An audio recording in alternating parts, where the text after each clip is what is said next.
नमस्कार दोस्तों, आत्मज्ञान चैनल में आपका स्वागत है। मनुष्य जाति के पास बहुत शास्त्र है, पर अष्टावक्र गीता जैसा शास्त्र नहीं। अष्टावक्र गीता ग्रंथ ऋषि अष्टावक्र और जनक के संवाद के रूप में है। श्रीमद् भगवद गीता को सबसे पवित्र ग्रंथ माना जाता है, लेकिन कहा जाता है कि महान विद्वान अष्टावक्र द्वारा लिखी गई गीता, जिसे महागीता के नाम से भी संबोधित किया जाता है। अष्टावक्र गीता में भी जीवन के रहस्यों को समझने का प्रयास बहुत सरल तरीके से किया गया है। अष्टावक्र गीता में कुल 20 अध्याय है। तो दोस्तों, इस वीडियो में हम अष्टावक्र महागीता सुनेंगे। अध्याय 1। वयोवृद्ध राजा जनक बालक अष्टावक्र से पूछते हैं, हे प्रभु, ज्ञान की प्राप्ति कैसे होती है? मुक्ति कैसे प्राप्त होती है? वैराग्य कैसे प्राप्त किया जाता है? ये सब मुझे बताए।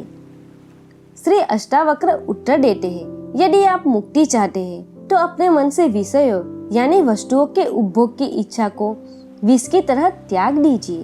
क्षमा, सरलता, दया, संतोष तथा सत्य का अमृत की तरह सेवन कीजिए। आप न पृथ्वी है, न जल, न अग्नि, न वायु अथवा आकाश ही है। मुक्ति के लिए इन तत्वों के साक्षी चैतन्य रूप आत्मा को जानिए। यदि आप स्वयं को इस शरीर से अलग करके चेतना में विश्राम करें तो तत्काल ही सुख, शांति और बंधन मुक्त अवस्था को प्राप्त होंगे।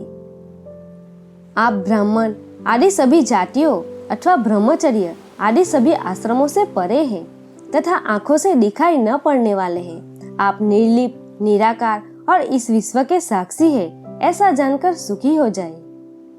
धर्म, अधर्म, सुख, दुख मस्तिष्क से जुड़े हैं।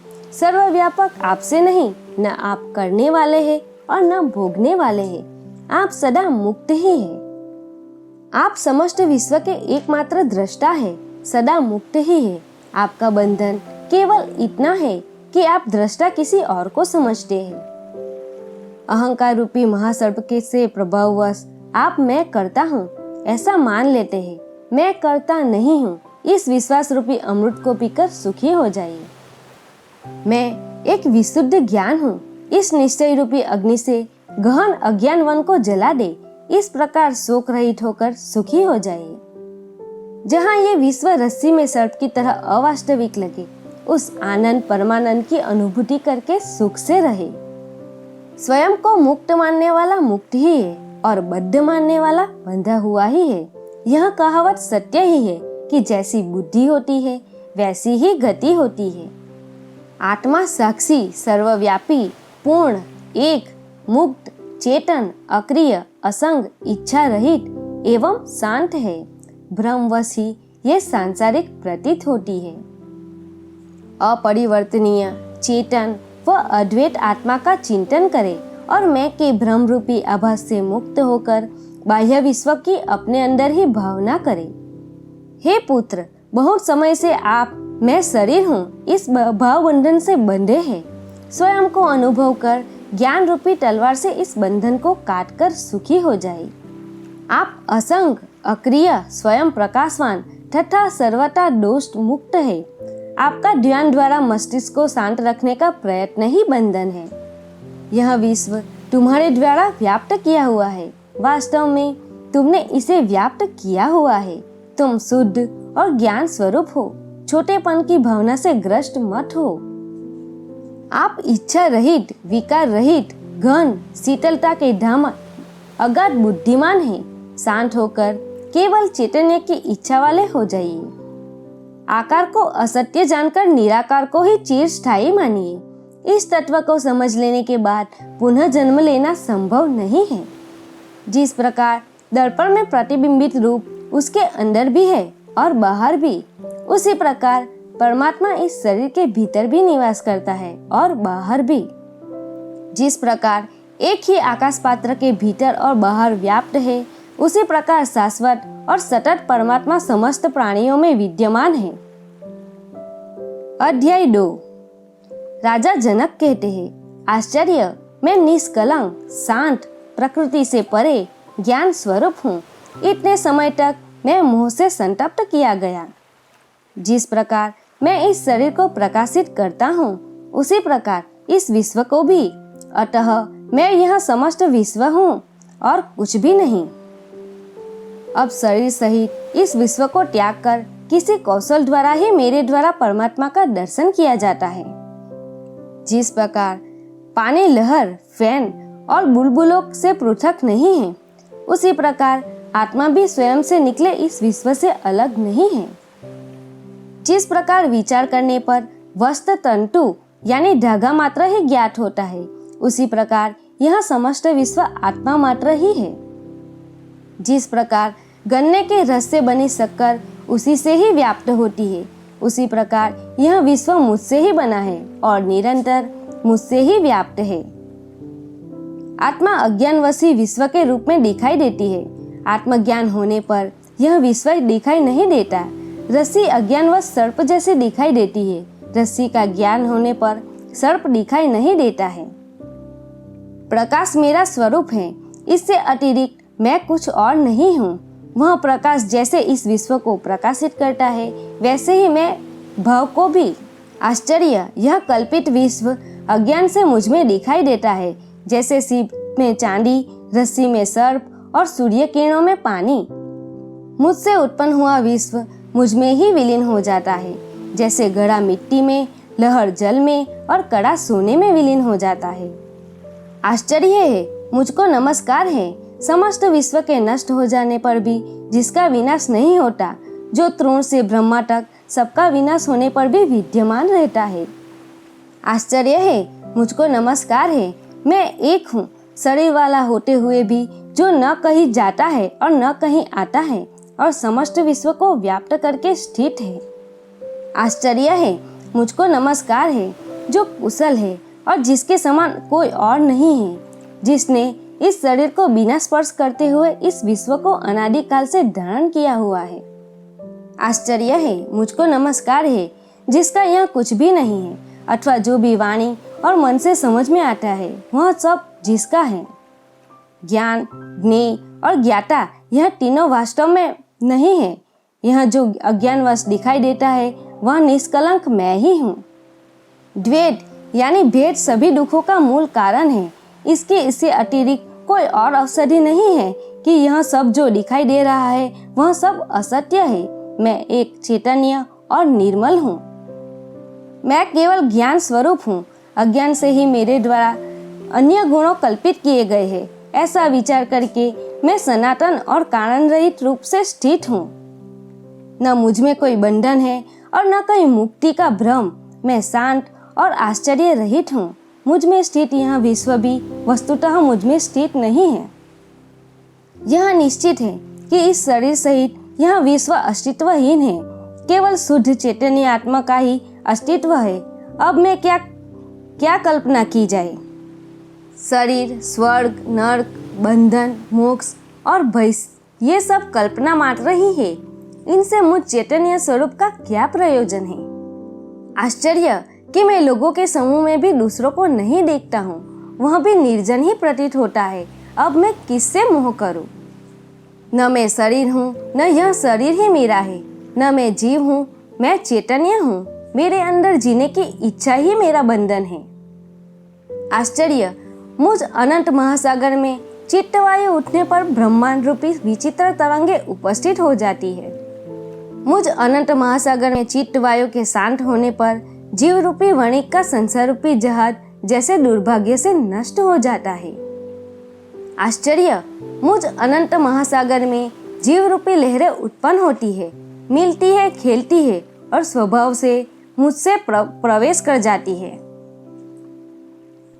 अध्याय 3। अष्टावक्र कहते हैं, आत्मा को अविनाशी और एक जानो। उस आत्मज्ञान को प्राप्त कर किसी बुद्धिमान व्यक्ति की रुचि धन अर्जित करने में कैसे हो सकती है। स्वयं के अज्ञान से भ्रमवश विषयों से लगाव हो जाता है। जैसे सीप में चांदी का भ्रम होने पर उसमें लोभ उत्पन्न हो जाता है। सागर से लहरों के समान जिससे यह विश्व उत्पन्न होता है वह मैं ही हूँ जानकर तुम एक दिन जैसे कैसे भाग सकते हो। यह सुनकर भी कि आत्मा शुद्ध, चैतन्य और अत्यंत सुंदर है, तुम कैसे जनिंद्र में आसक्त होकर मलिनता को प्राप्त हो सकते हो। सभी प्राणियों में स्वयं को और स्वयं में सभी प्राणियों को जानने वाले मुनि में ममता की भावना का बने रहना आश्चर्य ही है। एक भ्रम का आश्रय लेने वाले और मोक्ष के अर्थ का ज्ञान रखने वाले का आमोद प्रमोद द्वारा उत्पन्न कामनाओं से विचलित होना आश्चर्य ही है। अंत समय के निकट पहुंच चुके व्यक्ति का उत्पन्न ज्ञान के अभिन्न काम की इच्छा रखना, जिसको धारण करने में वह अत्यंत अशक्त है, आश्चर्य ही है। इस लोक और परलोक से विरक्त, नित्य और अनित्य का ज्ञान रखने वाला और मोक्ष की कामना रखने वालों का मोक्ष से डरना आश्चर्य ही है। सदा केवल आत्मा का दर्शन करने वाले बुद्धिमान व्यक्ति भोजन कराने पर या पीड़ित करने पर न प्रसन्न होते हैं और न क्रोध ही करते हैं। अपने कार्यशील शरीर को दूसरों के शरीरों की तरह देखने वाले महापुरुषों को प्रशंसा या निंदा कैसे विचलित कर सकती है। समस्त जिज्ञासाओं से रहित इस विश्व को माया में कल्पित देखने वाले स्थिर प्रज्ञा वाले व्यक्ति को आसन्न मृत्यु भी कैसे भयभीत कर सकती है।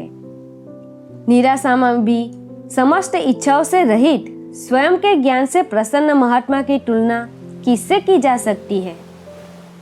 स्वभाव से ही विश्व को दृश्यमान जानो, इसका कुछ भी अस्तित्व नहीं है। यह ग्रहण करने योग्य है और यह त्यागने योग्य। देखने वाला स्थिर प्रज्ञा युक्त व्यक्ति क्या देखता है? विषयों के आंतरिक आसक्ति का त्याग करने वाले, संदेह से परे, बिना किसी इच्छा वाले व्यक्ति को स्वतः आने वाले भोग न दुखी कर सकते हैं और न ही सुखी। अध्याय 4। अष्टावक्र कहते हैं, स्वयं को जानने वाला बुद्धिमान व्यक्ति इस संसार की परिस्थितियों को खेल की तरह लेता है। उसकी सांसारिक परिस्थितियों का बोझ लेने वाले मोहित व्यक्ति के साथ बिल्कुल भी समानता नहीं है। जिस पद की इंद्र आदि सभी देवता इच्छा रखते हैं, उस पद में स्थित होकर भी योगी हर्ष नहीं करता है। उस भ्रम को जानने वाले अंतःकरण से पुण्य और पाप का स्पर्श नहीं होता है। जिस प्रकार आकाश में दिखने वाले धुएं से आकाश का संयोग नहीं होता है। जिस महापुरुष ने स्वयं को ही इस समस्त जगत के रूप में जान लिया है, उसके स्वेच्छा से वर्तमान में रहने को रोकने की सामर्थ्य किसमें है? ब्रह्मा से तृण तक चारों प्रकार के प्राणियों में केवल आत्मज्ञान ही इच्छा और अनिच्छा का परित्याग करने में समर्थ है। आत्मा को एक और जगत का ईश्वर कोई ही जानता है। जो ऐसा जान जाता है, उसको किसी से भी किसी भी प्रकार का भय नहीं होता है। अध्याय 5। अष्टावक्र कहते हैं, तुम्हारा किसी से भी संयोग नहीं है। तुम शुद्ध हो। तुम क्या त्यागना चाहते हो? इस अवास्तविक सम्मिलन को समाप्त करके ब्रह्म से योग को प्राप्त करो। जिस प्रकार समुद्र से बुलबुले उत्पन्न होते हैं, उसी प्रकार विश्व एक आत्मा से ही उत्पन्न होता है। यह जानकर ब्रह्म से योग को प्राप्त करो। यद्यपि यह विश्व आंखों से दिखाई देता है, परंतु अवास्तविक है। विशुद्ध तुम में इस विश्व का अस्तित्व उसी प्रकार नहीं है जिस प्रकार कल्पित सर्प का रस्सी में। यह जानकर ब्रह्म से योग को प्राप्त करो। स्वयं को सुख और दुख में समान, पूर्ण, आशा और निराशाओं में समान, जीवन और मृत्यु में समान सत्य जानकर ब्रह्म से योग को प्राप्त करो।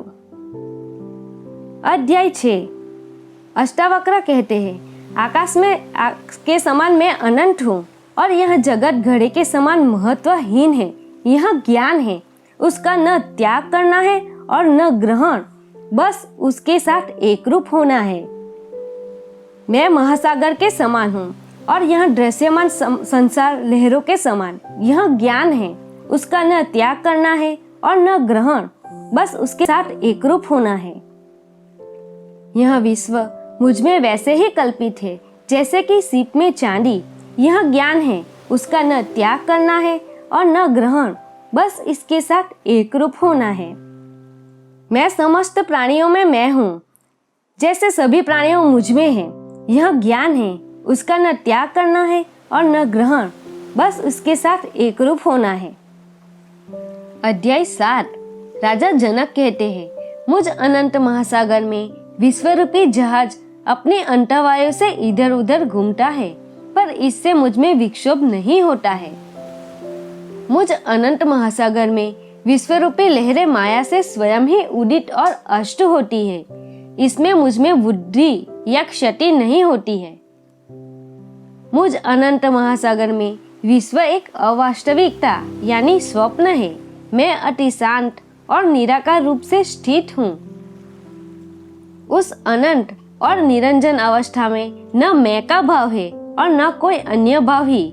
इस प्रकार आसक्त बिना किसी इच्छा के और शांत रूप में मैं स्थित हूँ।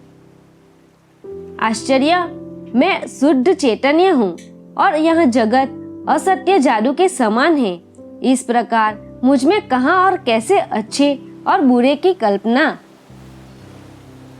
अध्याय 8। श्री अष्टावक्र कहते हैं, तब बंधन है जब मन इच्छा करता है, शोक करता है, कुछ त्याग करता है, कुछ ग्रहण करता है, कभी प्रसन्न होता है या कभी क्रोधित होता है। तब मुक्ति है जब मन इच्छा नहीं करता है, शोक नहीं करता है, त्याग नहीं करता है, ग्रहण नहीं करता है, प्रसन्न नहीं होता है या क्रोधित नहीं होता। तब बंधन है जब मन किसी भी दृश्यमान वस्तु में आसक्त है। तब मुक्ति है जब मन किसी भी दृश्यमान वस्तु में आसक्ति रहित है। जब तक मैं या मेरा का भाव है तब तक बंधन है। जब मैं या मेरा का भाव नहीं है तब मुक्ति है। यह जानकर न कुछ त्याग करो और न कुछ ग्रहण ही करो। अध्याय 9। श्री अष्टावक्र कहते हैं, यह कार्य करने योग्य है और न करने योग्य, ऐसे ही अन्य द्वंद्व कब और किसके साथ हुए हैं। ऐसा विचार करके विरक्त यानी उदासीन हो जाओ, त्यागवान बनो, ऐसे किसी नियम का पालन न करने वाले बनो। हे पुत्र, इस संसार की चेष्टा को देखकर किसी धन्य पुरुष की ही जीने की इच्छा, भोगों के उपभोग की इच्छा और भोजन की इच्छा शांत हो पाती है। यह सब अनित्य है, 3 प्रकार के कष्टों यानी देहिक, दैविक और भौतिक से घिरा है, सारहीन है, निंदनीय है, त्याग करने योग्य है। ऐसा निश्चित करके ही शांति प्राप्त होती है। ऐसा कौन सा समय है अथवा उम्र है जब मनुष्य के संशय नहीं रहते हैं। अतः संशयों की उपेक्षा करके अनायास सिद्धि को प्राप्त करो। महर्षियों, साधुओं और योगियों के विभिन्न मतों को देखकर कौन मनुष्य वैराग्यवान होकर शांत नहीं हो जाएगा। चैतन्य का साक्षात ज्ञान प्राप्त करके कौन वैराग्य और समता से युक्त कौन गुरु जन्म और मृत्यु के बंधन से तार नहीं देगा। तत्वों के विकार को वास्तव में उनकी मात्रा के परिवर्तन के रूप में देखो। ऐसा देखते ही उसी क्षण तुम बंधन से मुक्त होकर अपने स्वरूप में स्थित हो जाओगे। इच्छा ही संसार है, ऐसा जानकर सबका त्याग कर दो। उस त्याग से इच्छाओं का त्याग हो जाएगा और तुम्हारी यथारूप अपने स्वरूप में स्थिति हो जाएगी। अध्याय 10। श्री अष्टावक्र कहते हैं, कामना और अनर्थों के समूह घन रूपी शत्रुओं को त्याग दो। इन दोनों के त्याग रूपी धर्म से युक्त होकर सर्वत्र विरक्त यानी उदासीन हो जाओ। मित्र, जमीन, कोषागार, पत्नी और अन्य संपत्तियों को स्वप्न की मायाजाल के समान 3 या 5 दिनों में नष्ट होने वाला देखो। जहाँ जहाँ आसक्ति हो उसको ही संसार जानो। इस प्रकार परिपक्व वैराग्य के आश्रय में तृष्णा रहित होकर सुखी हो जाओ। तृष्णा यानी कामना मात्र ही स्वयं का बंधन है। उसके नाश को मोक्ष कहा जाता है। संसार में अनासक्ति से ही निरंतर आनंद की प्राप्ति होती है। तुम एक अद्वितीय, चेतन और शुद्ध हो तथा यह विश्व अचेतन और असत्य है। तुम में अज्ञान का लेस मात्र भी नहीं है और जानने की इच्छा भी नहीं है। पूर्व जन्मों में बहुत बार तुम्हारे राज्य, पुत्र, स्त्री, शरीर और सुखों का तुम्हारी आसक्ति होने पर भी नाश हो चुका है। पर्याप्त धन, इच्छाओं और शुभ कर्मों द्वारा भी इस संसार रूपी माया से मन को शांति नहीं मिली। कितने जन्मों में शरीर, मन और वाणी से दुख के कारण कर्मों को तुमने नहीं किया, अब उनसे उपरत यानी विरक्त हो जाओ। अध्याय 11। श्री अष्टावक्र कहते हैं, भाव और अभाव रूपी विकार स्वाभाविक है। ऐसा निश्चित रूप से जानने वाला विकार रहित, दुख रहित होकर सुख पूर्वक शांति को प्राप्त हो जाता है। ईश्वर सबका सृष्टा है, कोई अन्य नहीं। ऐसा निश्चित रूप से जानने वाले की सभी आंतरिक इच्छाओं का नाश हो जाता है। वह शांत पुरुष सर्वत्र आसक्ति रहित हो जाता है। संपत्ति और विपत्ति का समय प्रारब्धवश यानी पूर्वकृत कर्मों के अनुसार है। ऐसा निश्चित रूप से जानने वाला संतोष और निरंतर संयमित इंद्रियों से युक्त हो जाता है। वह न इच्छा करता है और न शोक। सुख दुख और जन्म मृत्यु प्रारब्धवश है। ऐसा निश्चित रूप से जानने वाला फल की इच्छा न रखने वाला सरलता से कर्म करते हुए भी उनसे लिप्त नहीं होता है। चिंता से ही दुख उत्पन्न होते हैं, किसी अन्य कारण से नहीं। ऐसा निश्चित रूप से जानने वाला चिंता से रहित होकर सुखी, शांत और सभी इच्छाओं से मुक्त हो जाता है। न मैं यह शरीर हूँ और न यह शरीर मेरा है, मैं ज्ञान स्वरूप हूँ। ऐसा निश्चित रूप से जानने वाला जीवन मुक्ति को प्राप्त करता है। वह किए हुए यानी भूतकाल और न किए हुए यानी भविष्य के कर्मों का स्मरण नहीं करता है। तृण से लेकर ब्रह्मा तक सब कुछ मैं ही हूँ। ऐसा निश्चित रूप से जानने वाला विकल्प यानी कामना रहित, पवित्र, शांत और प्राप्त अप्राप्त से आसक्ति रहित हो जाता है। अनेक आश्रयों से युक्त यह विश्व अस्तित्वहीन है। ऐसा निश्चित रूप से जानने वाला इच्छा रहित और शुद्ध अस्तित्व हो जाता है। वह अपार शांति को प्राप्त करता है। अध्याय 12। श्री जनक कहते हैं, पहले मैं शारीरिक कर्मों से निरपेक्ष यानी उदासीन हुआ, फिर वाणी से निरपेक्ष हुआ, अब चिंता से निरपेक्ष होकर अपने स्वरूप में स्थित हूँ। शब्द आदि विषयों में आसक्ति रहित होकर और आत्मा की दृष्टि का विषय न होने के कारण मैं निश्चल और एकाग्र हृदय से अपने स्वरूप में स्थित हूँ। अध्यास यानी असत्य ज्ञान आदि असामान्य स्थितियों और समाधियों में एक नियम के समान देखते हुए मैं अपने स्वरूप में स्थित हूँ। हे ब्रह्म को जानने वाले, त्याज और संग्रह से दूर होकर सुख और दुख के अभाव में मैं अपने स्वरूप में स्थित हूँ। आश्रम, अनाश्रम, ध्यान और मन द्वारा स्वीकृत और निषिद्ध नियमों को देखकर मैं अपने स्वरूप में स्थित हूँ। कर्मों के अनुष्ठान रूपी अज्ञान से निवृत्त होकर और तत्वों को सम्यक रूप से जानकर मैं अपने स्वरूप में स्थित हूँ। अचिंत्य के संबंध में विचार करते हुए भी विचार पर ही चिंतन किया जाता है, अतः उस विचार का भी परित्याग करके मैं अपने स्वरूप में स्थित हूँ। जो इस प्रकार से आचरण करता है वह कृतार्थ यानी मुक्त हो जाता है। जिसका इस प्रकार का स्वभाव है वह कृतार्थ यानी मुक्त हो जाता है। अध्याय 13। श्री जनक कहते हैं, अकिंचन यानी कुछ अपना न होने की सहजता केवल कौपीन पहनने पर भी मुश्किल से प्राप्त होती है। अतः त्याग और संग्रह की प्रवृत्तियों को छोड़कर सभी स्थितियों में मैं सुखपूर्वक विद्यमान हूँ। शारीरिक दुख भी कहाँ है, वाणी के दुख भी कहाँ है, वहाँ मन भी कहाँ है। सभी प्रयत्नों को त्याग कर सभी स्थितियों में मैं सुखपूर्वक विद्यमान हूँ। किए हुए किसी भी कार्य का वस्तुतः कोई अस्तित्व नहीं है। ऐसा तत्वपूर्वक विचार करके जब जो भी कर्तव्य है उसको करते हुए सभी स्थितियों में मैं सुखपूर्वक विद्यमान हूँ। शरीर भाव में स्थित योगियों के लिए कर्म और अकर्म रूपी बंधनकारी भाव होते हैं, पर संयोग और वियोग की प्रवृत्तियों को छोड़कर सभी स्थितियों में मैं सुखपूर्वक विद्यमान हूँ। विश्राम, गति, शयन, बैठने, चलने और स्वप्न में वस्तुतः मेरे लाभ और हानि नहीं है। अतः सभी स्थितियों में मैं सुखपूर्वक विद्यमान हूँ। सोने में मेरी हानि नहीं है और उद्योग अथवा अनुद्योग में मेरा लाभ नहीं है। अतः हर्ष और सुख की प्रवृत्तियों को छोड़कर सभी स्थितियों में मैं सुखपूर्वक विद्यमान हूँ। सुख दुख आदि स्थितियों के क्रम से आने के नियम पर बार बार विचार करके शुभ और अशुभ की प्रवृत्तियों को छोड़कर सभी स्थितियों में मैं सुखपूर्वक विद्यमान हूँ।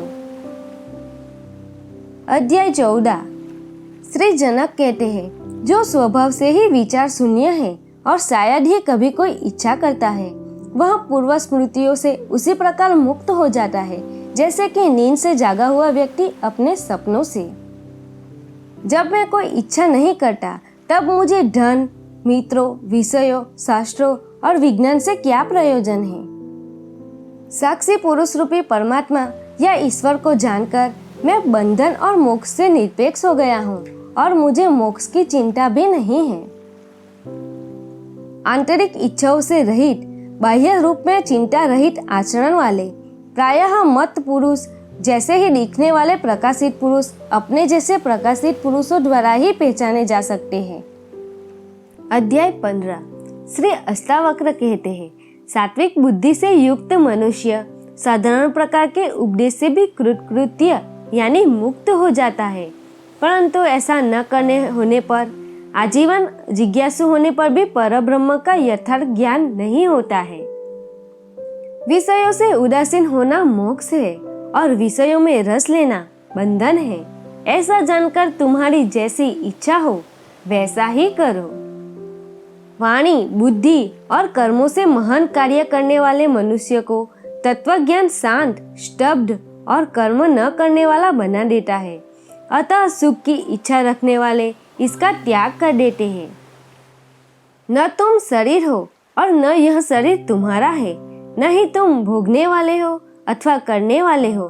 तुम चैतन्य रूप हो, शाश्वत साक्षी हो, इच्छा रहित हो, अतः सुख पूर्वक रहो। राग और द्वेष मन के धर्म है और तुम किसी भी प्रकार से मन नहीं हो। तुम कामना रहित हो, ज्ञान स्वरूप हो, विकार रहित हो, अतः सुख पूर्वक रहो। समस्त प्राणियों को स्वयं में और स्वयं को सभी प्राणियों में स्थित जानकर अहंकार और आसक्ति से रहित होकर तुम सुखी हो जाओ। इस विश्व की उत्पत्ति तुमसे उसी प्रकार होती है जैसे कि समुद्र से की लहरों की। इसमें संदेह नहीं है। तुम चैतन्य स्वरूप हो, अतः चिंता रहित हो जाओ। हे प्रिय, इस अनुभव पर निष्ठा रखो, इस पर श्रद्धा रखो। इस अनुभव की सत्यता के संबंध में मोहित मत हो। तुम ज्ञान स्वरूप हो, तुम प्रकृति से परे और आत्मस्वरूप भगवान हो। गुणों से निर्मित यह शरीर स्थिति, जन्म और मरण को प्राप्त होता है। आत्मा न आती है और न ही जाती है, अतः तुम शोक क्यों करते हो। यह शरीर सृष्टि के अंत तक रहे अथवा आज ही नष्ट नाश हो जाए। तुम चैतन्य स्वरूप हो, इससे तुम्हारी क्या हानि या लाभ है। अनंत महासमुद्र रूप तुम में लहर रूप यह विश्व स्वभाव से ही उदय और अष्ट को प्राप्त होता है। इसमें तुम्हारी क्या वृद्धि या क्षति है। हे प्रिय, तुम केवल चैतन्य रूप हो और यह विश्व तुमसे अलग नहीं है, अतः किसी की किसी से श्रेष्ठता या निम्नता की कल्पना किस प्रकार की जा सकती है। इस अव्यय, शांत, चैतन्य, निर्मल आकाश में तुम अकेले ही हो, अतः तुम में जन्म, कर्म और अहंकार की कल्पना किस प्रकार की जा सकती है। तुम एक होते हुए भी अनेक रूप में प्रतिबिंबित होकर दिखाई देते हो। क्या स्वर्ण, कंगन, बाजूबंद और पायल से अलग दिखता है। यह मैं हूँ और यह मैं नहीं हूँ। इस प्रकार के भेद को त्याग दो। सब कुछ आत्मस्वरूप तुम ही हो, ऐसा निश्चय करके और कोई संकल्प न करते हुए सुखी हो जाओ। अज्ञानवश तुम ही यह विश्व हो, पर ज्ञान दृष्टि से देखने पर केवल एक तुम ही हो। तुमसे अलग कोई दूसरा संसारी या असंसारी किसी भी प्रकार से नहीं है। यह विश्व केवल भ्रम यानी स्वप्न की तरह असत्य है और कुछ भी नहीं, ऐसा निश्चय करो। इच्छा और चेष्टा रहित हुए बिना कोई भी शांति को प्राप्त नहीं होता है। एक ही भवसागर था, है और रहेगा। तुम में न मोक्ष है और न बंधन। आप काम होकर सुख से विचरण करें। हे चैतन्य रूप, भांति भांति के संकल्पों और विकल्पों से अपने चित्त को अशांत मत करो। शांत होकर अपने आनंद रूप में सुख से स्थित हो जाओ। सभी स्थानों से अपने ध्यान को हटा लो और अपने हृदय में कोई विचार न करो। तुम आत्मरूप हो और मुक्त ही हो, इसमें विचार करने की क्या आवश्यकता है। अध्याय 16। श्री अष्टावक्र कहते हैं, हे प्रिय, विद्वानों से सुनकर अथवा बहुत शास्त्रों से पढ़ने से तुम्हारे आत्मा स्वरूप में वैसे स्थिति नहीं होगी जैसे कि सब कुछ उचित रीति से भूल जाने से। कर्म भोग करो या समाधि में रहो, पर चूंकि तुम विद्वान हो, अतः तुम्हें चित्त की सभी आशाओं को शांत करना अत्यंत आनंदप्रद होगा। प्रयत्न से ही सभी दुखी है, पर इसे कोई जानता नहीं। इस निष्पाप उपदेश से ही भाग्यवान व्यक्ति सभी वृत्तियों से रहित हो जाते हैं। जिसको पलकों का खोलना और बंद करना भी कार्य लगता है, उस परम आलसी के लिए ही सुख है, अन्य किसी के लिए भी प्रकार से नहीं। यह करना चाहिए और यह नहीं। जब मन इस प्रकार के द्वंद्वों से मुक्त हो जाए, तब उसको धर्म, अर्थ, काम और मोक्ष की अपेक्षा नहीं रहती। न विषयों से द्वेष करने वाला विरक्त, न ही विषयों में आसक्त रागवान, वह तो निश्चय ही विषयों के ग्रहण और त्याग से विहीन है। जब तक विषयों के ग्रहण और त्याग की कामना रहती है, तब तक संसार रूपी वृक्ष का अंकुर विद्यमान है। अतः विचारहीन अवस्था का आश्रय लो।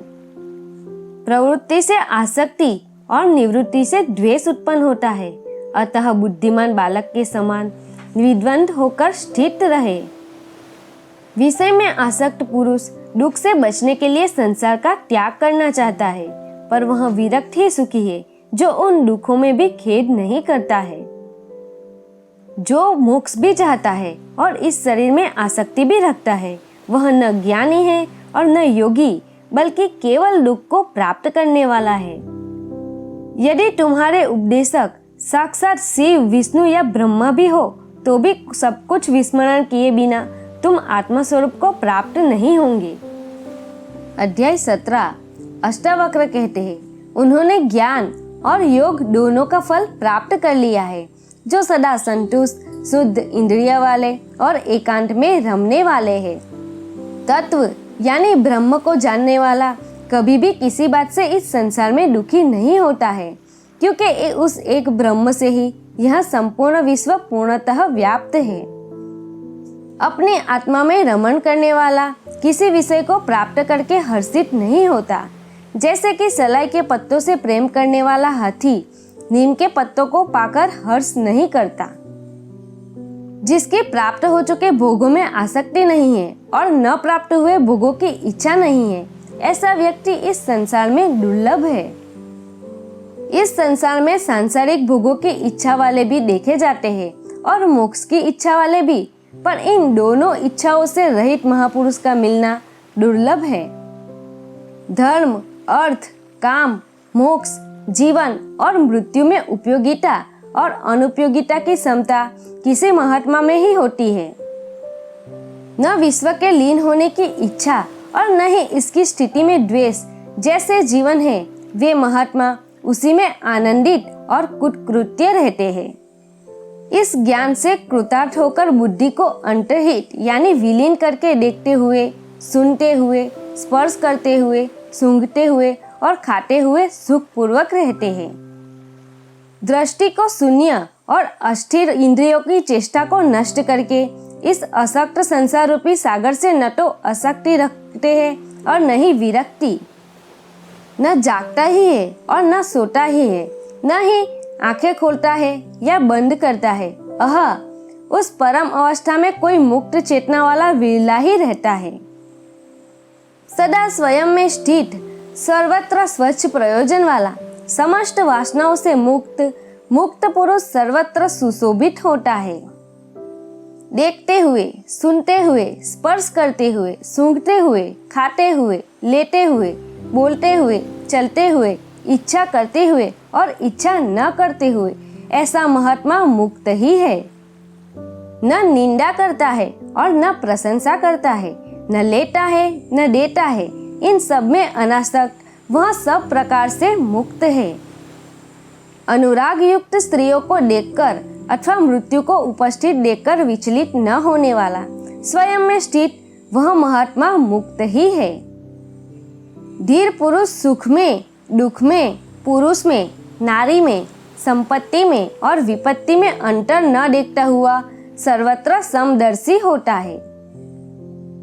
क्षीण संसार वाले पुरुष में न हिंसा और न करुणा, न गर्व और न दीनता, न आश्चर्य और न क्षोभ ही होते हैं। मुक्त पुरुष न तो विषयों से द्वेष करता है और न आसक्ति ही, उनकी प्राप्ति और अप्राप्ति में सदा समान मन वाला रहता है।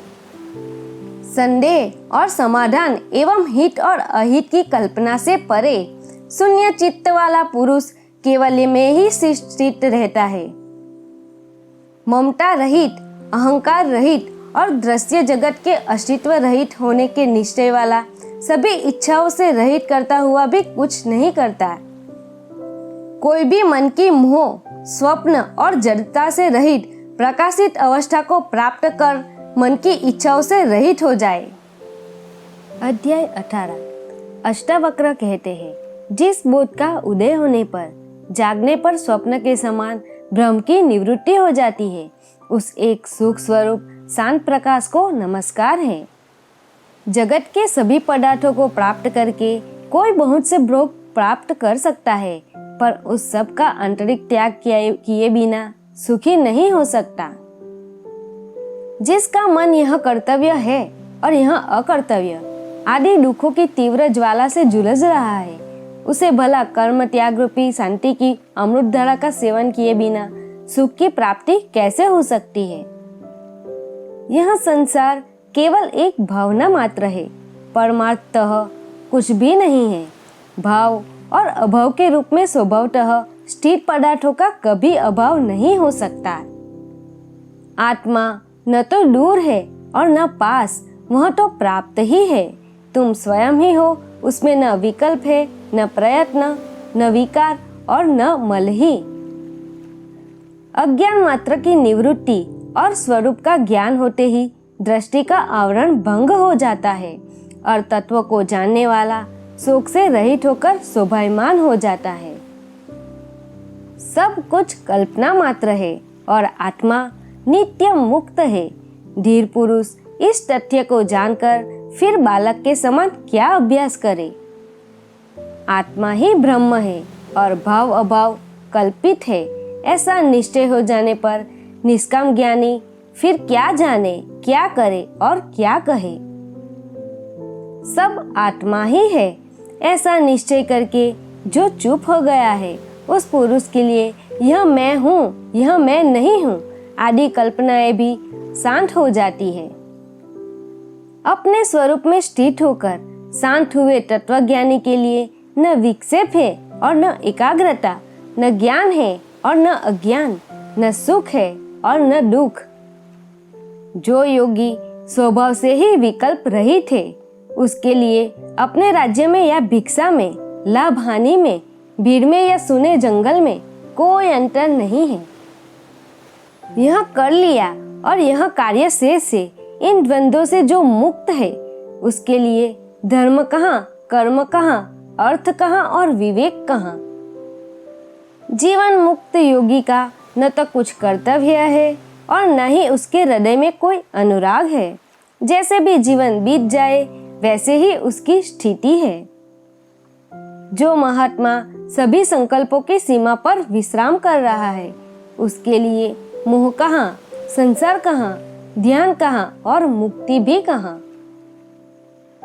जिसने इस संसार को वास्तव में देखा हो, वह कहे कि यह नहीं है, नहीं है। जो कामना रहित है, वह तो इसको देखते हुए भी नहीं देखता। जिसने अपने से भिन्न पर ब्रह्म को देखा हो वह चिंतन किया करे कि वह ब्रह्म मैं हूँ, पर जिसे कुछ दूसरा दिखाई नहीं देता वह निश्चिंत क्या विचार करे। जिसने अपने स्वरूप में भी कोई विक्षेप देखा हो वह उसको रोके। तत्व को जानने वाले का विक्षेप कभी होता ही नहीं, किसी सद्य के बिना वह क्या करे। तत्वज्ञ तो सांसारिक लोगों से उल्टा ही होता है। वह सामान्य लोगों जैसा व्यवहार करता हुआ भी अपने स्वरूप में न समाधि देखता है, न विक्षेप और न लय ही। तत्वज्ञ भाव और अभाव से रहित, तृप्त और कामना रहित होता है। लौकिक दृष्टि से कुछ उल्टा सीधा करते हुए भी वह कुछ भी नहीं करता। तत्वज्ञ का प्रवृत्ति या निवृत्ति का दुराग्रह नहीं होता। जब जो सामने आ जाता है तब उसे करके वह आनंद से रहता है। ज्ञानी कामना, आश्रय और परतंत्रता आदि के बंधनों से सर्वथा मुक्त होता है। प्रारब्ध रूपी वायु के वेग से उसका शरीर उसी प्रकार गतिशील होता है जैसे वायु के वेग से सूखा पत्ता। जो संसार से मुक्त है वह न कभी हर्ष करता है और न विषाद। उसका मन सदा शीतल रहता है और वह विदेह के समान सुशोभित होता है। जिसका अंतर्मन शीतल और स्वच्छ है, जो आत्मा में ही रमण करता है, उस धीर पुरुष की न तो किसी त्याग की इच्छा होती है और न कुछ पाने की। जिस धीर पुरुष का चित्त स्वभाव से ही निर्विषय है वह साधारण मनुष्य के समान प्रारब्धवश बहुत से कार्य करता है, पर उसे न तो मान होता है और न अपमान ही। यह कर्म शरीर ने किया है, मैंने नहीं, मैं तो शुद्ध स्वरूप हूँ। इस प्रकार जिसने निश्चय कर लिया है वह कर्म करता हुआ भी नहीं करता। सुखी और श्रीमान जीवन मुक्त विषय के समान कार्य करता है, परंतु विषयी नहीं होता है। वह तो सांसारिक कार्य करता हुआ भी शोभा को प्राप्त होता है। जो धीर पुरुष अनेक विचारों से थक कर अपने स्वरूप में विश्राम पा चुका है वह न कल्पना करता है, न जानता है, न सुनता है और न देखता ही है। ऐसे ज्ञानी समाधि में आग्रह होने के कारण मुमुक्षु नहीं और विक्षेप न होने के कारण विषयी नहीं है। मेरे अतिरिक्त जो कुछ भी दिख रहा है वह सब कल्पित ही है, ऐसा निश्चय करके सबको देखता हुआ वह ब्रह्म ही है। जिसके अंतःकरण में अहंकार विद्यमान है वह देखने में कर्म न करे तो भी करता है, पर जो धीर पुरुष निरहंकार है वह सब कुछ करते हुए भी कर्म नहीं करता। मुक्त पुरुष के चित्त में न उद्वेग है, न संतोष और न कृतज्ञता का अभिमान ही है। उसके चित्त में न आशा है न संदेह, ऐसा चित्त ही सुशोभित होता है। जीवन मुक्त का चित्त ध्यान से विरक्त होने के लिए और व्यवहार करने की चेष्टा नहीं करता है। निमित्त के शून्य होने पर वह ध्यान से विरत भी होता है और व्यवहार भी करता है। अविवेकी पुरुष यथार्थ तत्व का वर्णन सुनकर और अधिक मोह को प्राप्त होता है या संकुचित हो जाता है। कभी कभी तो कुछ बुद्धिमान भी उसी अविवेकी के समान व्यवहार करने लगते हैं। मूढ़ पुरुष बार बार चित्त की एकाग्रता और निरोध का अभ्यास करते हैं। धीर पुरुष सुषुप्त के समान अपने स्वरूप में स्थित रहते हुए कुछ भी कर्तव्य रूप से नहीं करते। मूढ़ पुरुष प्रयत्न से या प्रयत्न के त्याग से शांति प्राप्त नहीं करता, पर प्रज्ञावान पुरुष तत्व के निश्चय मात्र से शांति प्राप्त कर लेता है। आत्मा के संबंध में जो लोग अभ्यास में लग रहे हैं वे अपने शुद्ध, बुद्ध, प्रिय, पूर्ण, निष्प्रपंच और निरामय ब्रह्म स्वरूप को नहीं जानती। अज्ञानी मनुष्य कर्म रूपी अभ्यास से मुक्ति नहीं पा सकता और ज्ञानी कर्म रहित होने पर भी केवल ज्ञान से मुक्ति प्राप्त कर लेता है। अज्ञानी को ब्रह्म का साक्षात्कार नहीं हो सकता क्योंकि वह ब्रह्म होना चाहता है। ज्ञानी पुरुष इच्छा न करने पर भी परब्रह्म बोध स्वरूप में रहता है। अज्ञानी निराधार आग्रहों में पड़कर संसार का पोषण करते रहते हैं। ज्ञानियों ने सभी अनर्थों की जड़ इस संसार की सत्ता का ही पूर्ण नाश कर दिया है। अज्ञानी शांति नहीं प्राप्त कर सकता क्योंकि वह शांत होने की इच्छा से ग्रस्त है। ज्ञानी पुरुष तत्व का दृढ़ निश्चय करके सदैव शांत चित्त ही रहता है। अज्ञानी को आत्म साक्षात्कार कैसे हो सकता है जब वह दृश्य पदार्थों के आश्रय को स्वीकार करता है। ज्ञानी पुरुष तो वे है जो दृश्य पदार्थों को न देखते हुए अपने अविनाशी स्वरूप को ही देखते हैं। जो आग्रह करता है उस मूर्ख का चित्त निरुद्ध कहाँ है। आत्मा में रमण करने वाले धीर पुरुष का चित्त तो सदैव स्वाभाविक रूप से निरुद्ध ही रहता है। कोई पदार्थ की सत्ता की भावना करता है और कोई पदार्थों की असत्ता की। ज्ञानी तो भाव अभाव दोनों की भावना को छोड़कर निश्चिंत रहता है। बुद्धिहीन पुरुष अज्ञानवश अपने शुद्ध अद्वितीय स्वरूप का ज्ञान तो प्राप्त करते नहीं, पर केवल भावना करते हैं। उन्हें जीवन पर्यंत शांति नहीं मिलती। मुमुक्षु पुरुष की बुद्धि कुछ आश्रय ग्रहण किए बिना नहीं रहती। मुक्त पुरुष की बुद्धि तो सब प्रकार से निष्काम और निराश्रय ही रहती है। अज्ञानी पुरुष विषय रूपी मत वाले हाथियों को देखकर भयभीत हो जाते हैं और शरण के लिए तुरंत निरोध और एकाग्रता की सिद्धि के लिए झटपट चित्त की गुफा में घुस जाते हैं। कामना रहित ज्ञानी सिंह है। उसे देखते ही विषय रूपी मत वाले हाथी चुपचाप भाग जाते हैं। उनकी एक नहीं चलती, उल्टे वे तरह तरह से खुशामद करके सेवा करते हैं। शंका रहित ज्ञानी पुरुष मुक्ति के साधनों का अभ्यास नहीं करता। वह तो देखते, सुनते, छूते, सूंघते, भोगते हुए भी आनंद में मग्न रहता है। शुद्ध बुद्धि पुरुष वस्तु तत्व के केवल सुनने मात्र से आकुलता रहित हो जाता है। फिर आचार, अनाचार या उदासीनता पर उसकी दृष्टि नहीं जाती। स्वभाव में स्थित ज्ञानी शुभ हो या अशुभ जो जप करने के लिए सामने आ जाता है, तब वह उसे बालक की चेष्टा के समान सरलता से कर डालता है। स्वतंत्रता से ही सुख की प्राप्ति होती है। स्वतंत्रता से ही परम तत्व की उपलब्धि होती है। स्वतंत्रता से ही परम शांति की प्राप्ति होती है। स्वतंत्रता से ही परम पद मिलता है। जब साधक अपने आप को अकर्ता और अभोक्ता निश्चय कर लेता है, तब उसके चित्त की सभी वृत्तियां क्षीण हो जाती है। धीर पुरुष की स्वाभाविक स्थिति विक्षोभ युक्त होने पर भी श्रेष्ठ है, पर जिसके चित्त में अनेक इच्छाएं भरी है, उस अज्ञानी पुरुष पर बनावटी शांति शोभा नहीं पाती। धीर पुरुष बड़े भोगों में आनंद करते हैं और पर्वतों की गहन गुफाओं में भी निवास करते हैं, पर वे कल्पना, बंधन और बुद्धि की वृत्तियों से मुक्त होते हैं। धीर पुरुष शास्त्रज्ञ ब्राह्मण, देवता, तीर्थ, स्त्री, राजा और प्रिय को देखकर उनका स्वागत करता है, पर उसके हृदय में कोई कामना नहीं होती। सेवक, पुत्र, स्त्री, नाती और सगोत्र द्वारा हंसी उड़ाए जाने पर, धिक्कारने पर भी योगी के चित्त में थोड़ा सा विकार भी उत्पन्न नहीं होता। लौकिक दृष्टि से प्रसन्न दिखने पर वह प्रसन्न नहीं होता और दुखी दिखने पर दुखी नहीं होता। उसकी उस आश्चर्यमय दशा को उसके समान लोग ही जान सकते हैं। कर्तव्य बुद्धि का नाम ही संसार है। विद्वान लोग उस कर्तव्यता को नहीं देखते, क्योंकि उसकी बुद्धि शून्यकार, निराकार, निर्विकार और निरामय होती है। अज्ञानी पुरुष कुछ न करते हुए भी क्षोभवश सदा व्यग्र ही रहता है। योगी पुरुष बहुत से कार्य करता हुआ भी अशांत रहता है।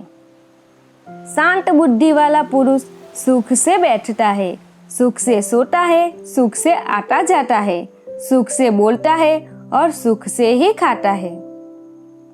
जो बड़े सरोवर के समान शांत है और लौकिक आचरण करते हुए जिसको अन्य लोगों के समान दुख नहीं होता, वहाँ दुख रहित ज्ञानी शोभित होता है। मूढ़ में निवृत्ति से भी प्रवृत्ति उत्पन्न हो जाती है और धीर पुरुष की प्रवृत्ति में भी निवृत्ति के समान फलदायिनी होती है। अज्ञानी पुरुष प्रायः गृह आदि पदार्थों से वैराग्य करता दिखाई देता है, पर जिसका देह अभिमान नष्ट हो चुका है उसके लिए कहाँ राग और कहाँ विराग। अज्ञानी की दृष्टि सदा भाव या अभाव में लगी रहती है, पर धीर पुरुष तो दृश्य को देखते रहने पर भी आत्मा स्वरूप को देख के कारण कुछ भी नहीं देखती। जो धीर पुरुष सभी कार्यों में एक बालक के समान निष्काम भाव से व्यवहार करता है वह शुद्ध है और कर्म करने पर भी उससे लिप्त नहीं होता। वह आत्मज्ञानी धन्य है जो सभी स्थितियों में समान रहता है। देखते, सुनते, छूते, सूंघते और खाते पीते भी उसका मन कामना रहित होता है। धीर पुरुष सदा आकाश के समान निर्विकल्प रहता है। उसकी दृष्टि में संसार कहाँ और उसकी प्रतीति कहाँ, उसके लिए साध्य क्या और साधन क्या। जिस सन्यासी को अपने अखंड स्वरूप में सदा स्वाभाविक रूप से समाधि रहती है, जो पूर्ण स्वानंद स्वरूप है, वह विजयी है। बहुत कहने से क्या लाभ। महात्मा पुरुष भोग और मोक्ष दोनों की इच्छा नहीं करता और सदा सर्वत्र राग रहित होता है। महतत्व से लेकर संपूर्ण द्वैत रूप दृश्य जगत नाम मात्र का ही विस्तार है। शुद्ध बुद्ध स्वरूप धीर ने जब उसका परित्याग कर दिया, फिर भला उसका क्या कर्तव्य शेष है। यह संपूर्ण दृश्य जगत ब्रह्म मात्र है, यह कुछ भी नहीं है। ऐसे निश्चय से युक्त पुरुष दृश्य की स्फूर्ति से भी रहित हो जाता है और स्वभाव से ही शांत हो जाता है। जो शुद्ध स्फुरण रूप है, जिसे दृश्य सत्तावान नहीं मालूम पड़ता, उसके लिए विधि क्या, वैराग्य क्या, त्याग क्या और शांति भी क्या। जो अनंत रूप से स्वयं स्फुरित हो रहा है और प्रकृति की पृथक सत्ता को नहीं देखता है, उसके लिए बंधन कहाँ, मोक्ष कहाँ, हर्ष कहाँ और विषाद कहाँ। बुद्धि के अंत तक ही संसार है और यह केवल माया का विवर्त है। इस तत्व को जानने वाला बुद्धिमान ममता, अहंकार और कामना से रहित होकर शोभित होता है। जो मुनि संताप से रहित अपने अविनाशी स्वरूप को जानता है, उसके लिए विद्या कहाँ और विश्व कहाँ अथवा देह कहाँ और मैं मेरा कहाँ।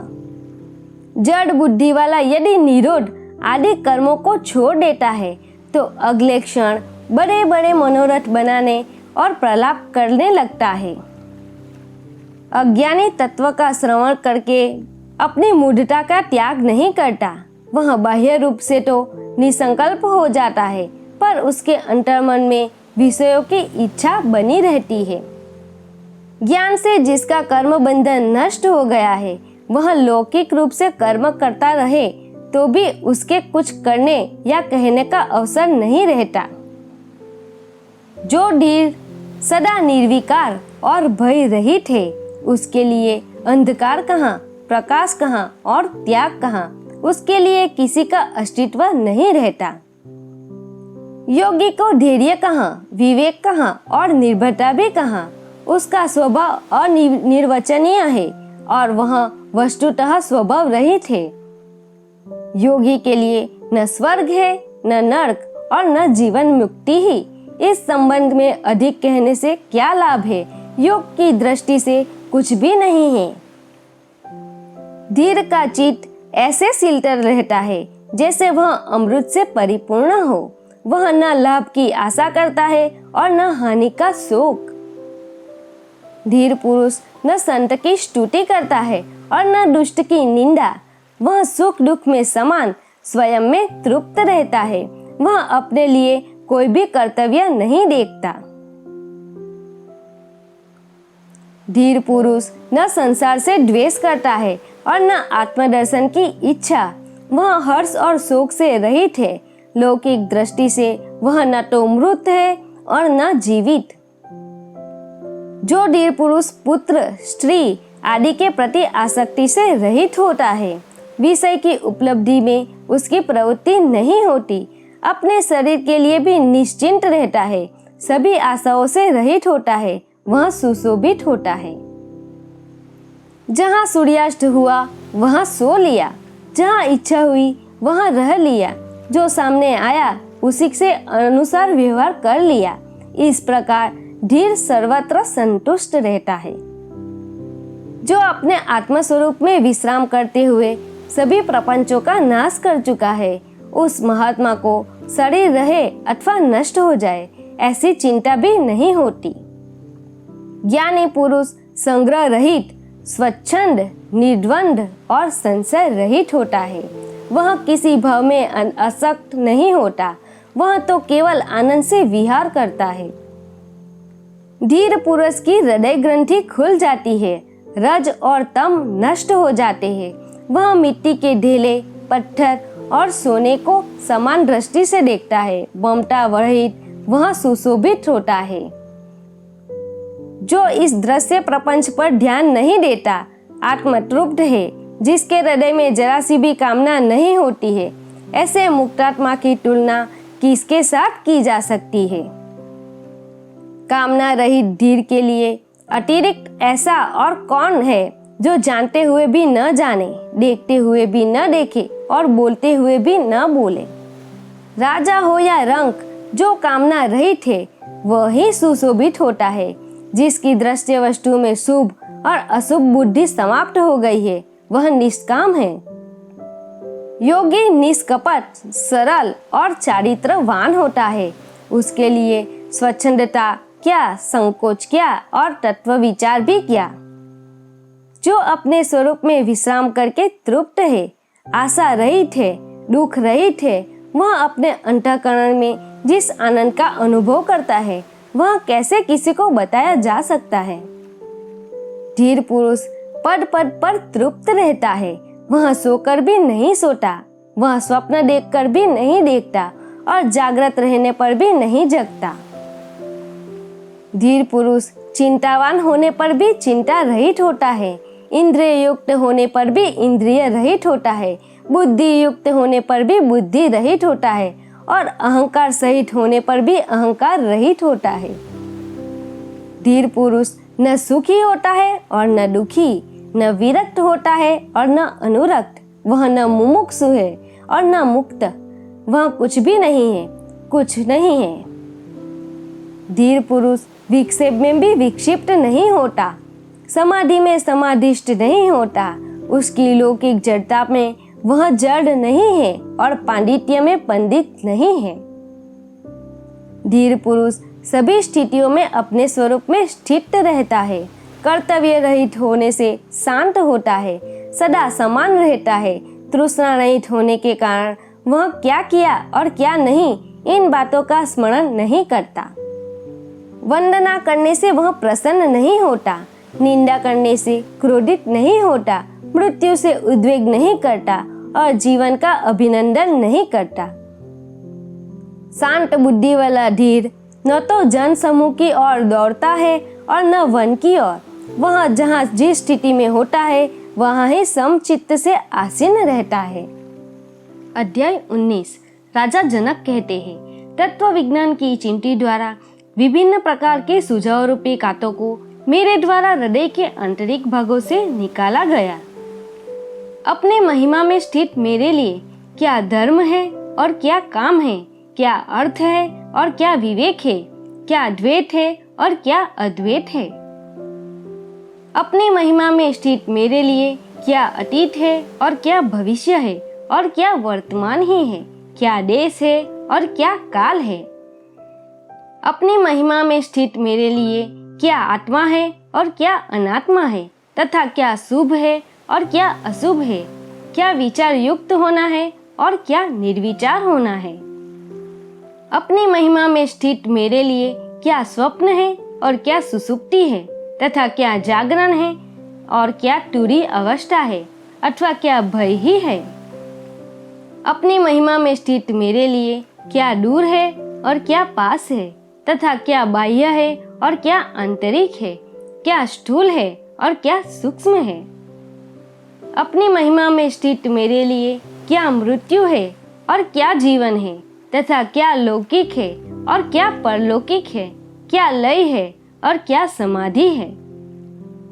अपनी आत्मा में नित्य स्थित मेरे लिए जीवन के 3 उद्देश्य निरर्थक है। योग पर चर्चा अनावश्यक है, तर्क और विज्ञान का वर्णन अनावश्यक है। अध्याय 20। राजा जनक कहते हैं, मेरे निष्कलंक स्वरूप में 5 महाभूत कहाँ हैं, या शरीर कहाँ है, और इंद्रिय या मन कहाँ है, शून्य कहाँ है, और निराशा कहाँ है।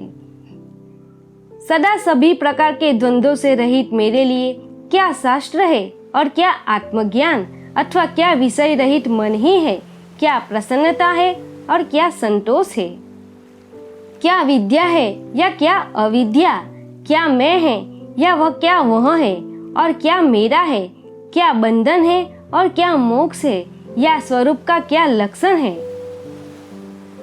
क्या प्रारब्ध कर्म है और क्या जीवन मुक्ति है, सर्वदा विशेषता से रहित मुझ में क्या शरीरहीन केवल्य है, सदा स्वभाव से रहित मुझ में कौन करता है और कौन भोगता, क्या निष्क्रियता है और क्या क्रियाशीलता, क्या प्रत्यक्ष है और क्या अप्रत्यक्ष। अपने अद्वय यानी दूसरों से रहित स्वरूप में स्थित मेरे लिए क्या संसार है और क्या मुक्ति की इच्छा, कौन योगी है और कौन ज्ञानी, कौन बंधन में है और कौन मुक्त। अपने अद्वय स्वरूप में स्थित मेरे लिए क्या सृष्टि है और क्या प्रलय, क्या साध्य है और क्या साधन, कौन साधक है और क्या सिद्धि है। विशुद्ध मुझ में कौन ज्ञाता है और क्या प्रमाण है, क्या ज्ञेय है और क्या ज्ञान, क्या संकल्प है और क्या सर्व। सदा निष्क्रिय मुझ में क्या अन्य मनस्यता है और क्या एकाग्रता, क्या विवेक है और क्या विवेकहीनता, क्या हर्ष है और क्या विषाद। सदा विचार रहित मेरे लिए क्या संसार है और क्या परमार्थ, क्या सुख है और क्या दुख। सदा विशुद्ध मेरे लिए क्या माया है और क्या संसार, क्या प्रीति है और क्या वीरति, क्या जीव है और क्या वह ब्रह्म। अचल विभाग रहित और सदा स्वयं में स्थित मेरे लिए क्या प्रवृत्ति है और क्या निवृत्ति, क्या मुक्ति है और क्या बंधन। विशेषण रहित कल्याण रूप मेरे लिए क्या उपदेश है और क्या शास्त्र, कौन शिष्य है और कौन गुरु, और क्या प्राप्त करने योग्य ही है, क्या है और क्या नहीं, क्या अद्वैत है और क्या द्वैत। अब बहुत क्या कहा जाए, मुझ में कुछ भी नहीं उठता है। दोस्तों, अगर आपको मेरा वीडियो पसंद आए तो मेरे चैनल को सब्सक्राइब कीजिए, वीडियो को लाइक और शेयर कीजिए। धन्यवाद।